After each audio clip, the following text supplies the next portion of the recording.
Olá, meus amigos. Estamos aqui mais uma vez, para fazer um vídeo. E antes de começar essa próxima palavra, queria te pedir para você que ainda não me segue aqui no meu canal, se você pudesse me seguir aí, entendeu? Me ajudar a ser mais relevante, fazer com que essa palavra chegue ao maior número de pessoas possíveis. Dê o seu like para que eu tenha um maior engajamento, ativa o sininho para você receber as notificações aí dos próximos vídeos, tá bom?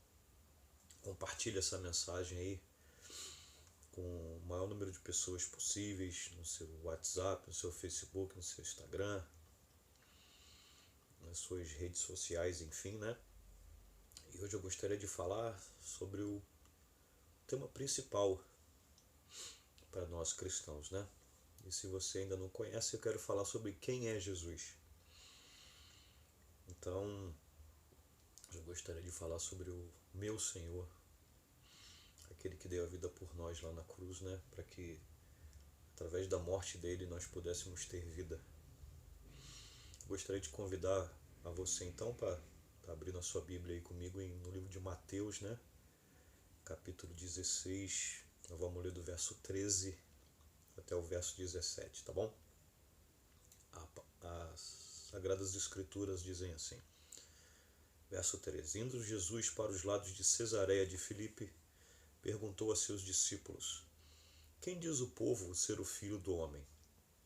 E eles responderam: Uns dizem João Batista, outros Elias, e outros Jeremias, ou algum dos profetas. Mas vós, confirmou ele, quem dizeis que eu sou? Respondendo Simão Pedro disse: Tu és o Cristo, o Filho do Deus vivo. Então Jesus lhes afirmou: Bem-aventurado és, Simão Bar-Jonas, porque não foi carne e sangue que te revelaram, mas meu Pai que está nos céus. A pergunta que ecoa, até os nossos dias, já fazem 2000 anos que Jesus esteve aqui na Terra, mas Jesus é uma pessoa enigmática. Nós adoramos a Cristo, adoramos a Jesus, mas tem pessoas que realmente detestam Jesus, E tem pessoas que são totalmente indiferentes a Ele. Jesus existiu, não me afeta, não tem problema, A pergunta que Jesus fez é uma pergunta que eu faço para vocês. Quem é Jesus para você? Jesus estava caminhando com seus discípulos, Presta atenção no texto que nós lemos. E ele então faz duas perguntas. A primeira: o que as pessoas, o que o povo, o que as pessoas de uma maneira geral, que não são vocês, que não são os meus discípulos, mas a grande multidão, o que ela comenta com relação a mim, O que elas dizem em relação a mim. Então, a primeira pergunta que ele fez a pessoas que não tinham uma convivência com ele, uma convivência como os discípulos tinham. E eles responderam, Eles responderam que essas pessoas diziam que ele era um profeta, Jeremias, Elias. Era a visão que as pessoas tinham de Jesus, Porque Jesus era alguém que falava coisas de Deus. E eles viam Jesus fazer muitas coisas, Jesus fazia milagres, Jesus curava as pessoas, Jesus expulsava demônios da vida das pessoas. Embora tem gente que não crê que o diabo existe, mas uma coisa que as Escrituras declaram muito claramente é que Jesus expulsava demônios, Então, dentro da visão cristã, demônio é uma coisa muito real, gente. Então, a palavra de Deus é clara e nós, na vida cristã, lidamos muito com isso. Para nós, o mundo espiritual é uma coisa muito simples, Porque nós conseguimos contemplar essas coisas, conseguimos conviver com essas coisas e conseguimos lutar contra essas coisas. E as pessoas viam Jesus fazer tantos sinais, tantas coisas. Ele só pode ser uma pessoa muito especial, muito espiritual. Ele deve ser um dos profetas aí que voltou, o Espírito atuando nele como um profeta, né? Então as pessoas pensavam isso. Mas ele não parou por aí, né? Ele continuou e fez a segunda pergunta. Qual foi a segunda pergunta que ele fez? Foi para os discípulos, né? E vocês? Quem vocês que andam comigo, que caminham comigo, que estão debaixo de um ministério que eu convoquei vocês, né, para estarem caminhando comigo, o que vocês dizem de mim? E aí então Pedro, normalmente era Pedro quem tomava inicialmente a voz, às vezes em determinadas situações, né, nesse trabalho, nesse ministério. Pedro aí respondeu para Jesus: Tu és o Cristo, o Filho do Deus vivo. E Jesus então olha para Pedro e fala com Pedro uma coisa muito interessante, né? Ele diz assim no versículo 17: Então Jesus lhe afirmou: Bem-aventurado és, Simão Barjonas, porque não foi carne e sangue que tu revelaram, mas meu Pai que está nos céus. Pedro só pôde falar porque houve uma revelação. Senão Pedro não teria a resposta correta. Entende isso? Quando veio a revelação a Pedro, Pedro falou: Tu és o Cristo, o Messias, o ungido, o Filho do Deus vivo. Quando nós não conhecemos bem uma pessoa, né? Quando nós não sabemos quem ela é, dificilmente nós vamos valorizar essa pessoa. Quando nós sabemos que a pessoa que está diante de nós é uma pessoa importante, que ela é uma pessoa que tem uma influência social, uma influência na sociedade, né? Tem uma autoridade, nós muitas vezes até mudamos a forma de tratar essa pessoa. Você pode estar conversando com uma pessoa e de repente chega alguém e diz que aquela pessoa é presidente do país tal, é o doutor fulano. Nós temos essa tendência. Agora, quando nós não conhecemos, estamos naquele papo informal, nós não valorizamos, né? Então, queridos, é importante você conhecer quem é Jesus, porque se você não conhece, você não vai dar o valor a quem é essa pessoa, né? Então, vamos ver o que a Bíblia fala um pouquinho sobre isso. João 1:1, né, diz assim: No princípio, né, de todas as coisas, nós entendemos que é o princípio de tudo, era o verbo, o logos, a ação, né? No princípio era o verbo, era a palavra. O verbo estava com Deus e o verbo era Deus. Então esse verbo, esse princípio de ação, ele estava com Deus, mas ele também era Deus. A molécula de água, né, é H2O. Quando você abre a sua torneira, ali sai água no estado líquido, né? Mas quando você vai na geladeira, lá no congelador, e aquela cumbuquinha de água líquida que você colocou ali vira gelo. Mas o gelo também é H2O. Gelo também é água. Água no estado sólido. E ele está num estado diferente. Guarda isso para você entender, né? Então quando você olha para o céu e vê aquele branquinho, são as nuvens, né? Mas aquilo é o que? É água. Então você tem água em 3 estados, né? Sólido, líquido e gasoso. Mas sendo que a água que está lá no céu, nas nuvens, né? Como a água que está lá no Ártico, em forma de gelo, e a água que sai da sua torneira, tudo é a mesma coisa. Só estão em estados diferentes, né? Assim é Deus. Deus é um espírito, né? Mas sendo que ele pode manifestar de diversas formas. Tá certo? Então presta atenção nessa palavra agora de João, né? Para você entender, ter uma luz com relação a isso, né? Estar com Deus, né? Você pode ter um lado gelo, outro a água líquida, e quando você coloca o gelo dentro do copo com água, ali você tem os dois estados e estão juntos, né? Então o gelo sólido pode estar com água líquida em um copinho, né? Assim também diz que o verbo estava com Deus, mas diz também que o verbo era Deus. Você não pode dizer que o gelo e a água são semelhantes. Você não pode dizer que o gelo e a água não são semelhantes. Em que? Em que o gelo e a água são semelhantes na essência, H2O, né? E o verbo era Deus? Sim. Estava com Deus, mas era Deus. Deu para entender? Que o Senhor vos dê revelação, tá? para que vocês possam entender como Deus é tão tremendo, né? É tão difícil, mas ele se revela de uma maneira muito clara, muito real, e por revelação. No verso 10 diz assim: o verbo estava no mundo, o mundo foi feito por quem? O mundo, a criação foi feito por quem, né? Por intermédio dele. Dele quem? Do verbo. O verbo criou o mundo. E no verso 3 diz que todas as coisas foram feitas por intermédio dele, e sem ele nada do que foi feito se fez. Tudo foi feito pelo verbo, tudo foi feito pelo logos, né? Tudo foi feito pela palavra. Tá certo? Agora, vejam que coisa interessante, o versículo 14, né? No verso 10 diz que o mundo não conheceu, né? O verbo, este ser.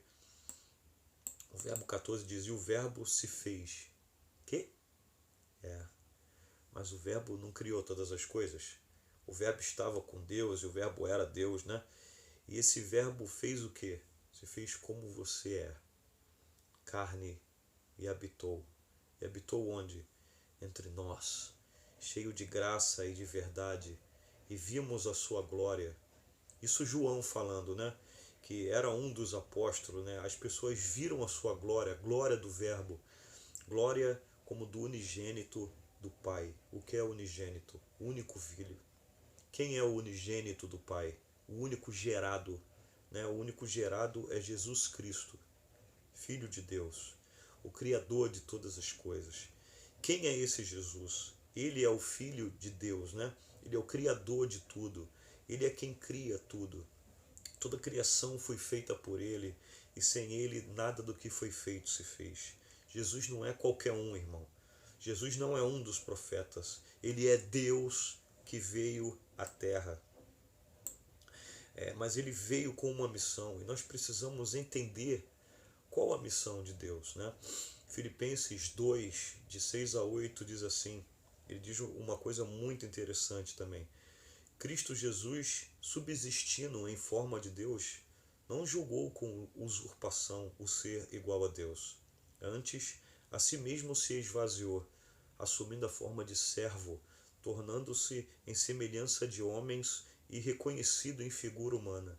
A si mesmo se humilhou, tornando-se obediente até a morte e morte de cruz, né? Deus veio à Terra. Jesus não é um profeta. Jesus não é um espírito maravilhoso e evoluído, um dos espíritos especiais que vieram à Terra. Nada disso. Deus veio, irmão. Jesus é Deus. Sabe por que ele veio? Vamos ver agora, para que você entenda. Atos 2:36. Atos dos Apóstolos, capítulo 2, verso 36 diz assim: esteja absolutamente certa, pois toda a casa de Israel, de que a este Jesus que vós crucificastes, Deus o fez Senhor e Cristo, Salvador, Messias, ungido, né? Deus fez dele Senhor. Jesus veio a essa terra com essa missão. Qual? A de ser o Senhor, né? O que é Senhor? Senhor vem da palavra grega Kyrios, né? Que quer dizer aquele a quem as pessoas ou as coisas pertencem, né? Sobre o qual ela tem poder de decisão, mestre, senhor, o que possui ou dispõe de algo, né? Proprietário, aquele que tem o controle da pessoa, né? Mestre. Jesus veio para isso, irmão, para ser o Senhor da sua vida. Jesus veio para isso, para ser o seu Salvador. Nós, como falamos de Senhor, né, nós temos uma ideia assim de uma pessoa mais velha que nós, né, de um senhorzinho. Não, Senhor, ele é o dono, ele é o proprietário. Quando você falava Senhor para um judeu, ele tinha logo a ideia daquele que era dono da vida dele, que era proprietário dele, né? Isso quer dizer Senhor, e Jesus é o nosso Senhor, o nosso Salvador, né? Porque a Bíblia diz que todos nós estamos condenados à morte eterna, irmãos. Mas Deus viu a nossa miséria, viu nossos pecados, viu que nós estávamos longe dele, né? E ele disse: existe uma forma de libertar o homem, né? Eu mesmo vou, né? Eu mesmo vou me sacrificar, eu mesmo vou ali e vou me tornar em forma humana para que as pessoas que crerem, elas recebam essa direção em suas vidas, né? E me recebam como o Senhor. Estou ali para dirigir a vida das pessoas, para morrer por elas, para derramar o meu sangue como ser humano e aí libertar as pessoas do pecado, libertar as pessoas da condenação eterna, né? Essa é a missão de Jesus, irmãos. E ele veio e fez isso, e a história dele é contada principalmente na época de fim de ano, né? No Natal ali, mas todos os dias hoje, irmão. Existem milhares de pessoas que estão reunidas em nome de Jesus, como nós nos reunimos, né? E Jesus veio para transformar a vida do homem, né? Abra aí comigo em Lucas, Evangelho de Lucas, capítulo 4, verso 16 a 21. Diz assim: Indo para Nazaré, né? Jesus era chamado Nazareno, onde fora criado, entrou num sábado na sinagoga, porque ele encarnado, Jesus era judeu, né? Descendência de Maria, certo? E o costume dos judeus aos sábados era estarem reunidos para juntos estudarem a palavra, e Jesus ali estava na sinagoga, né? Vamos chamar da igreja dos judeus, podemos dizer assim, certo? Só para fazer uma comparação, né? E segundo o seu costume, Jesus tinha o costume de ir à sinagoga. E levantou-se para ler. Então lhe deram o livro do profeta, Isaías, e abrindo o livro, achou o lugar onde estava escrito: O Espírito do Senhor está sobre mim, pelo que me ungiu aos cativos, libertar, né? Cativos, presos, pelo que me ungiu para evangelizar os pobres, né? Guarda bem isso, evangelizar os pobres. Enviou-me para proclamar libertação aos cativos, né? Libertar os presos, e restauração da vista aos cegos. Restaurar vista aos cegos. Jesus curou muito cego, mas principalmente cegos espirituais, irmãos. Pessoas que não têm nenhuma visão espiritual, né? Vivem uma vida completamente desligada de Deus, ou servindo a um Deus com letra minúscula, né? Que não é o Deus Altíssimo, o Todo-Poderoso, né? O Pai de Jesus, do Cristo. E ele continua para pôr em liberdade os oprimidos, né? Libertar os oprimidos. Quantas pessoas vivem oprimidas hoje? Quantas pessoas estão debaixo do jugo da vida, né? Social, da vida física? Como pessoas estão se suicidando, se matando, vivendo uma vida miserável, né? Quantas pessoas estão assim hoje, irmãos, né?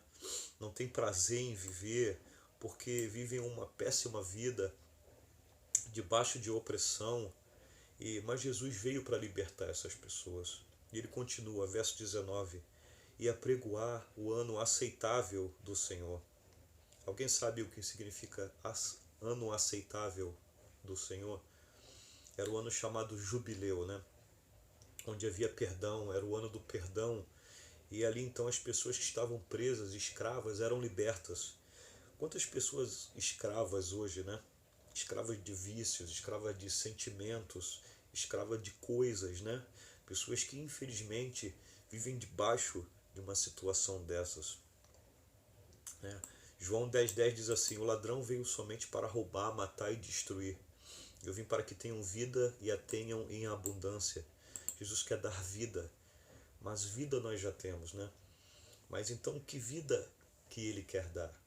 Ele quer dar uma vida própria, uma vida feliz, uma vida que seja prazerosa, uma vida abundante, uma vida que você não dependa de nada dessa terra, né? Mas que você seja livre para viver uma vida feliz, né? Mas como uma vida feliz? Simples, né?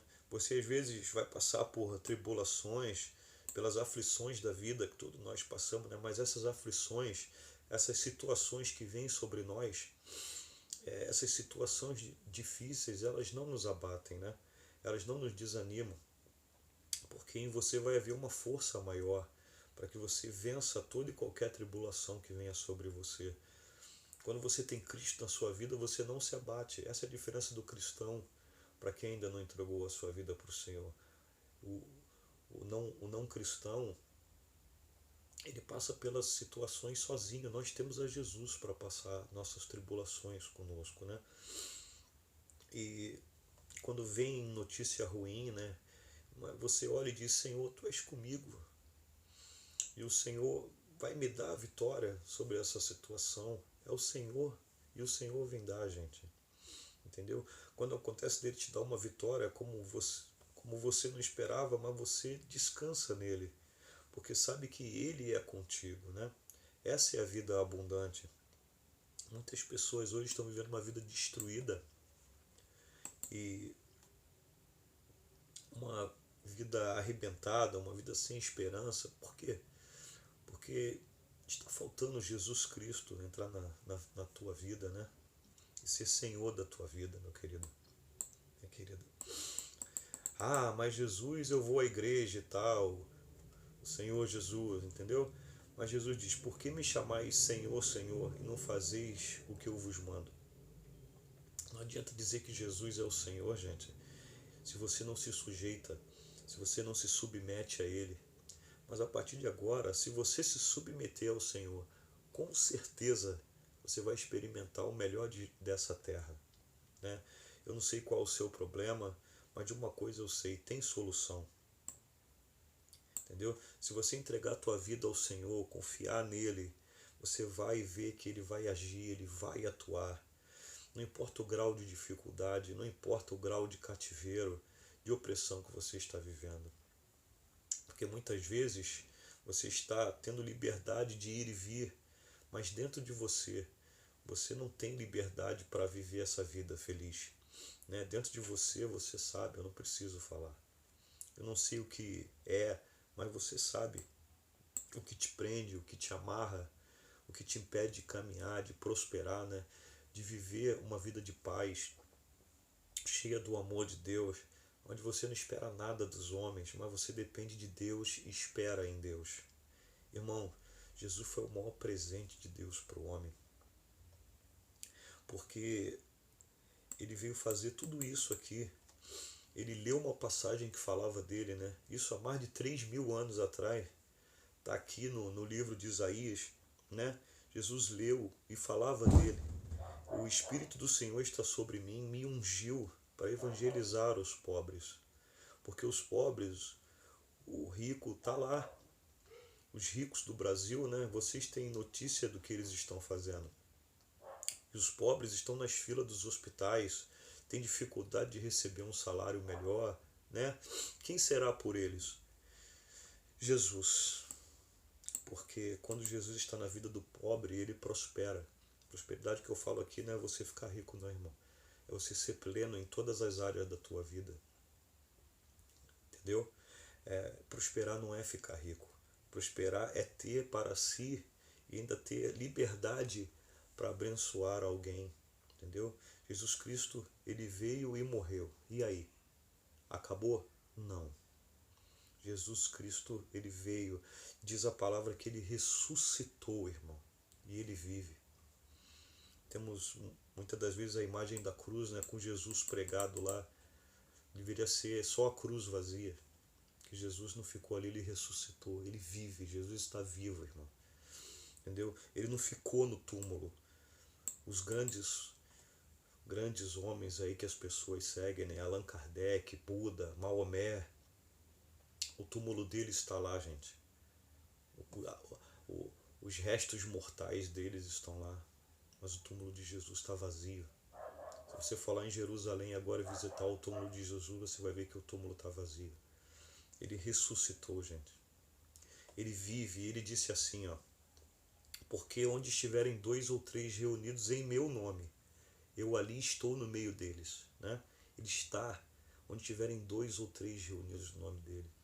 Se tiverem 2 ou 3 aí me vendo agora, reunidos, né? E ouvindo essa palavra, Jesus está aí no meio de vocês, irmãos.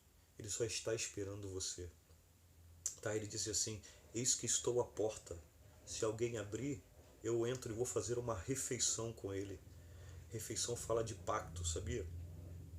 Né? Os povos antigos e alguns ainda hoje, eles selavam o pacto, não era em cartório, era fazendo uma refeição entre as famílias. Você vai casar com a minha filha. E eles ali faziam um grande banquete, ali eles selavam aquele acordo, né? Por isso ele diz: entrarei e cearei, farei uma refeição com ele, né? E é assim mesmo. Quem já recebeu a Jesus sabe disso. Você era uma pessoa até receber Jesus, né? Quando você diz, Jesus, eu quero te servir e eu quero me entregar a ti, quero que tu tomes o controle da minha vida, né?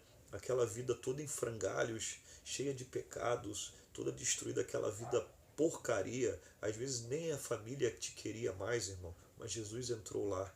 E no momento que Jesus entrou, ele fez toda a diferença, né? E Jesus não parou por aí. Em Marcos 16, a partir do verso 15, ele diz assim: quem vai agora são vocês, né? Meus discípulos, vão, preguem, falem da boa notícia, que é o evangelho do reino, né?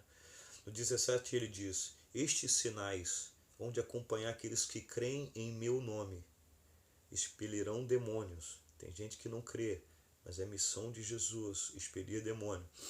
Falarão novas línguas, né? Falando de dons, eu darei dons a vocês, dons sobrenaturais. Pegarão em serpentes, e se alguma coisa mortífera beberem, não lhes fará mal.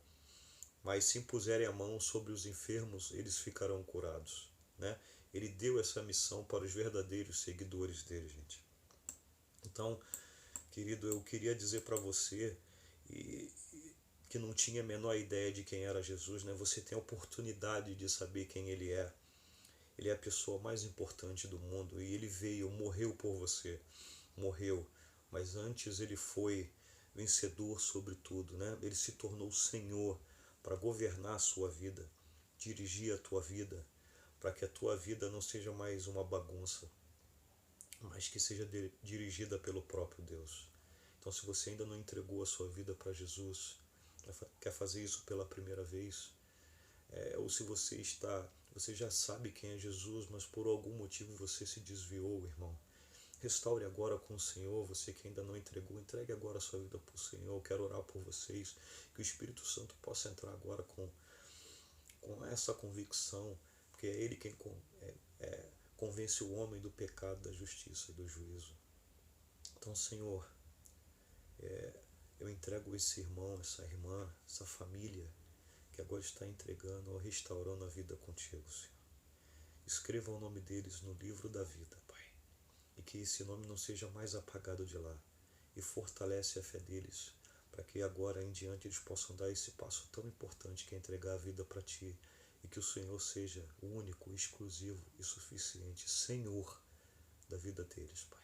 Em nome de Jesus eu entrego essa amada pessoa, esse irmão querido, essa irmã querida, em Tuas mãos, Pai. Escreve o nome deles e dá a vida eterna, em nome de Jesus, Pai. Amém. Querido, muito obrigado. Se você gostou, dá um like, me segue aí, compartilha essa palavra para o maior número de pessoas possíveis, entendeu? E que Jesus o abençoe, amo vocês e até o próximo vídeo aí. Fica com Deus, seja abençoado em nome de Jesus. Até a próxima.